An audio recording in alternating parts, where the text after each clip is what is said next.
여러분 안녕하십니까. 이 파스테르 두 번째 이야기를 하고자 합니다. 이 파스테르 박사가 지난 시간에 말씀드린 대로 화학 전공자에서 이 미생물 학자로 바뀌게 되는 그 와인을 연구하면서부터 이제 시작이 된 것이죠. 그래서 그동안 했던 연구를 가지고서 1866년도에 와인 연구라는 책을 이제 발표하게 됩니다. 이것이 아주 의미 있는 책인 것은 효모가 알코올 발효의 주체라는 것이 공식적으로 확인된 연도가 1866년도라고 학계는 인정하고 있는 것입니다. 또 한 가지 중요한 것은 효모가 알코올 발효의 주체라는 것을 파스테르 박사가 처음으로 발표한 것이 아니고 1660년경에 네덜란드의 레벤 후크라는 분이 유리 구슬을 통해서 현미경을 만드는데, 물론 그 이전에도 이 망원경 같은 것이 있었습니다만은 이제 처음으로 260배 정도 이제 확대할 수 있는 이제 현미경이 나오게 됩니다. 맥주 발효가 끝난 그 찌꺼기에서 이제 동글동글한 달걀 모양의 효모를 발견하고 이것을 그림을 그려서 영국 왕립 학회에다가 보고를 하지만은 아무도 관심을 갖지 않았죠.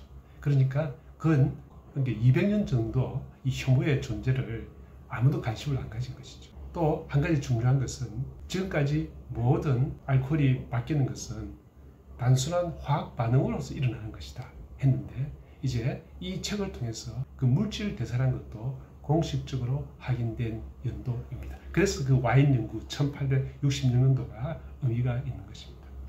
또 이 물질 대사라는 개념도 파스텔가 사실 처음 한 것은 아닙니다. 독일의 생리학자 데오도 슈반 박사는 위 속의 소화 과정을 연구하다가 그 펩신이라는 효소를 발견하게 됩니다. 그래서 이 슈반 박사가 1836년도에 주장한 것이 그 레벤 후크가 발견한 그 동글동글한 그 효모, 오래전 1660년경에 발견한 이 효모가 바로 물질 대사를 일으키는 그 주체라고 이렇게 주장을 했습니다만은 또 이것 역시 크게 주목을 받지 못합니다.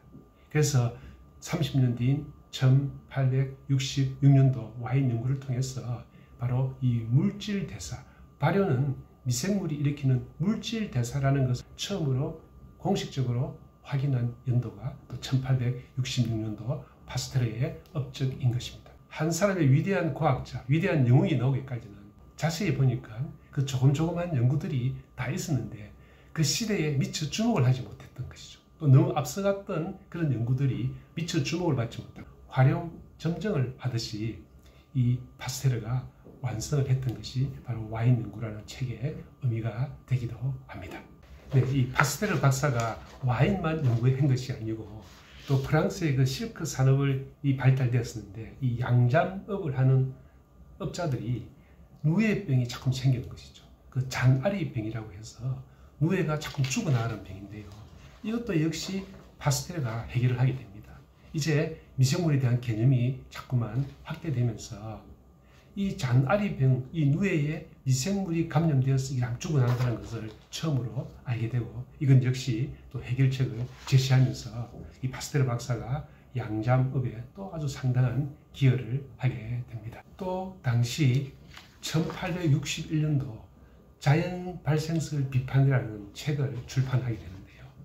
당시로서는 이 생명체가 어떻게 태어나느냐, 어떤 환경에서 자연스럽게 그냥 태어난다는 자연 발생설과 생물은 생물에서부터 태어난다는 생물 속생설이라는 이 두 이론이 이렇게 팽배해 있었습니다. 그러나 대세는 자연 발생설이 한 2000년 동안 이렇게 내려오고 있습니다. 유명한 고대 철학자요 과학자였던 아리스토텔레스조차도 뱀장어가 강바닥의 진흙에서 자연스럽게 생겨난다고 그렇게 이야기했던 것이죠. 왜냐하니까 당시로서는 그 뱀장어 알이 그 진흙 속에 있었던 것을 몰랐던 것이죠. 그러니까 2000년 동안 자연 발생설, 파리나 또는 구더기 이런 것들이 썩은 고기에서 보니까 저절로 생겨나더라는 것이죠. 그러나 사실 안 보는 사이에 파리가 와서 알을 낳고 간 것은 못 본 것이죠.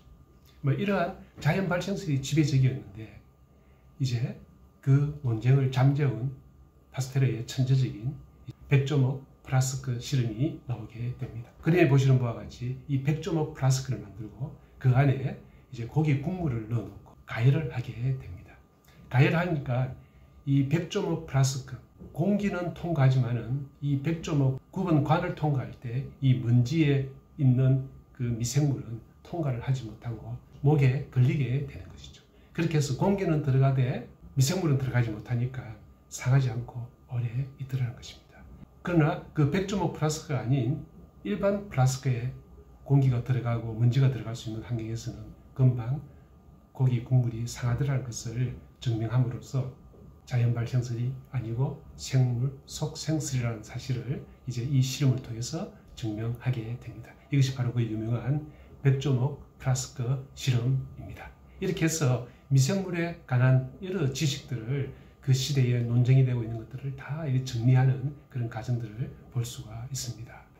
이러한 이분의 업적 때문에 이제 위일 대학을 떠나서 1867년도에 파리의 그 소르본 대학으로 이제 옮겨오게 됩니다. 이 파스테르가 미생물학의 아버지요, 또 현대의학의 선구자라고 하는 이제 백신 개발이 되는 그 과정을 또 이어서 계속 한 말씀해 보도록 하겠습니다. 네, 감사합니다.